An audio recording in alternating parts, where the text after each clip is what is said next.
Hey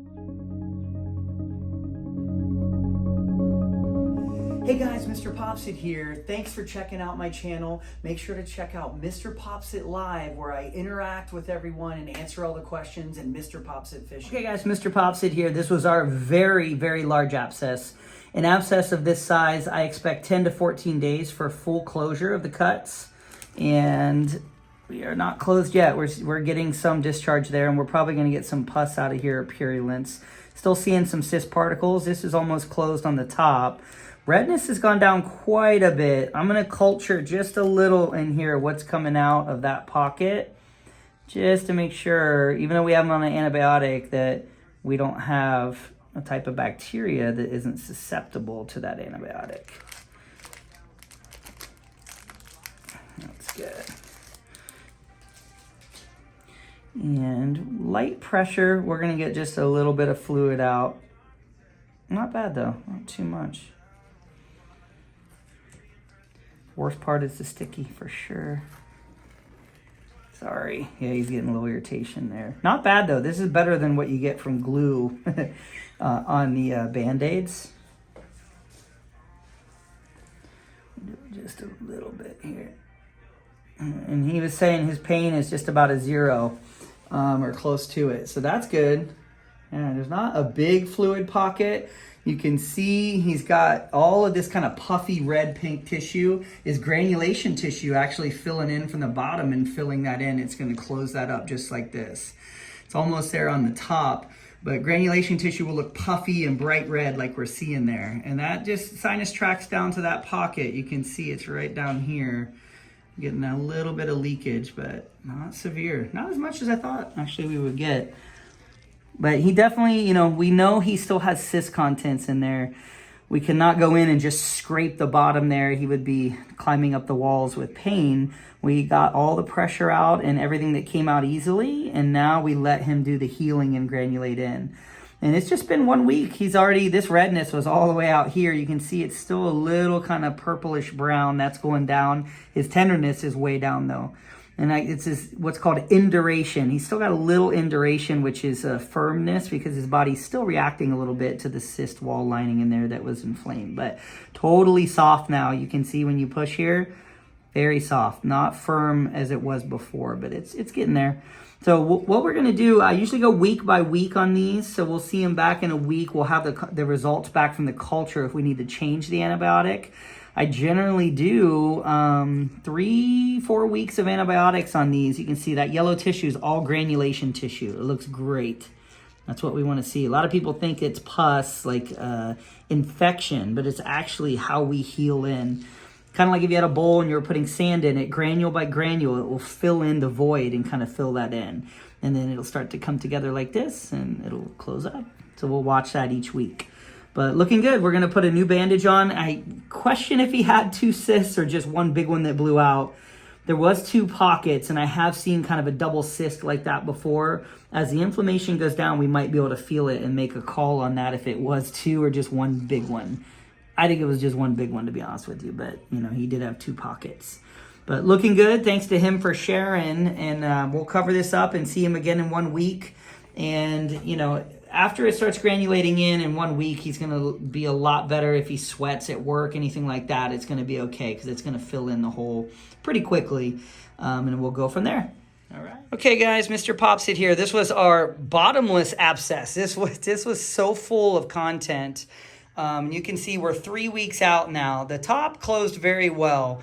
Right here, he may have a little bit of what's called proud flesh. It's just kind of wet scar tissue that usually dries up in the next couple weeks and will cause a scab, and then that will peel off. Sometimes, though, the proud flesh can get a little larger. We have to numb it and scrape it out and kind of start over. It's like healing too well, basically. And the redness is all down. He's looking very good from that aspect. However, there's still cyst in there, which we knew there would be. This was such a large cyst and so tender. And we got so much out, and you can still see it's raised just a little bit. Not as much as it was before. And it could have been 2 cysts too. That sometimes happens. But we're going to kind of follow him in another couple weeks, let this heal some more. It should granulate in there and close. But when you have a big opening like that, it easily can take 8 to 10 weeks to fill in all the way. So What I expected from the beginning, as this dries up, then we might be able to really see and feel where there's cysts remaining.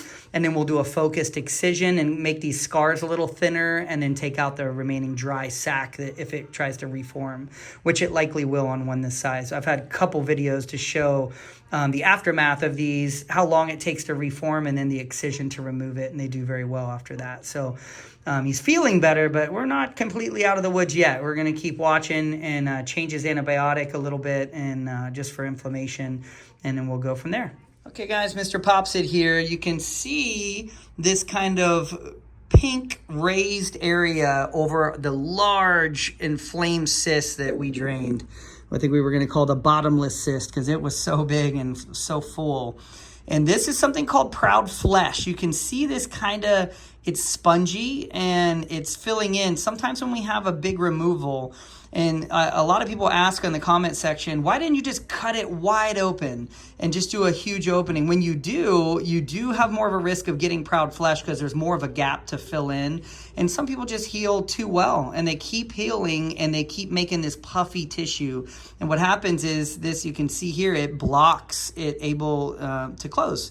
So you have this big nugget of proud flesh here. We need to numb it. We're going to scrape it off, recauterize it, and then this will give him a scab there that'll be able to close. So you can see the skin even wants to come together there, but this big old chunk of proud flesh is blocking that ability to close. So we're going to numb him up, and we'll show you how we remove proud flesh with the scrape and then just a little bit more cautery. And it'll stop him from seeping so much, you know, weeks after he's had his procedure. It'll give it a chance to dry up. And then the cyst will reform in there, which we always expect. And then we cut that out when it's nice and dry. So thanks to him for sharing. We're going to get him prepped here real quick and get that off for him. All right, we have him numbed up here, and you can see that cherry red. It's almost like a pyogenic granuloma, which is something that we get, which is just a hypervascularized segment of skin, really. Almost looks like a little teardrop there. But we're going to scrape that out here, and then we're going to cauterize the base, and then you can see where we cut him up above healed fine. And this proud flesh, it doesn't happen often, but when it does, we got to take care of it. They tend to bleed sometimes.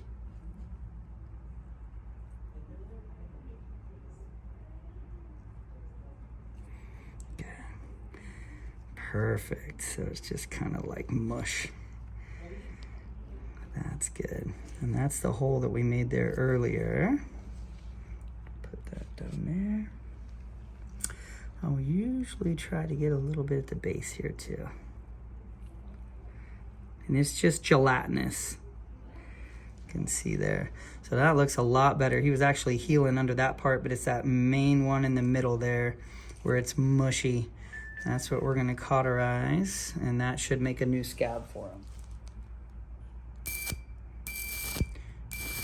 Let me know if you feel any pain at all, because sometimes scar tissue can be a little hard to numb. Looks like he's doing okay. So far, so good.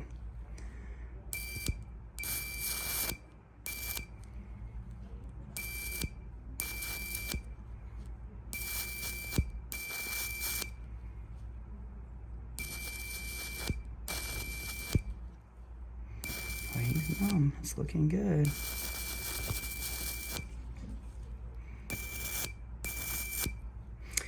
We'll call this the proud flesh do-over. And it's basically like restarting healing on this larger open area. And he still has a little bit of, not bad when we push in that pocket. He's not really getting much seeping there, so that's good. And what we hope is now this will just turn pink within the next 4 to 6 weeks. It should be good. And that was a large area, proud flesh. I've seen them way bigger. They can get quite big, and they kind of keep growing until you do this. So this is definitely indicated. I've also seen some proud flesh come back 2 or 3 times that we have to scrape before it stops. I'm trying to burn this base really well to kind of slow it down and get it stopped. Get a nice dry scab forming here. That's good there. So that's good. Looks like just a little cigarette burn. Or cigar, a little bigger, but that's good. So that should take care of this. Proud flesh, take 1. Hopefully we only have to do it 1 time. We're gonna put on just some light bandages for him, And then this should heal way better now that that's out, and we'll get him a chance to close and get a scar. And I can already tell he's got some cysts in there. It's still, there's particles. It's going to reform. We'll probably end up doing an excision in the next 3 months, and we'll make sure to record it, and we should be okay. All right, thanks for popping by. That's it.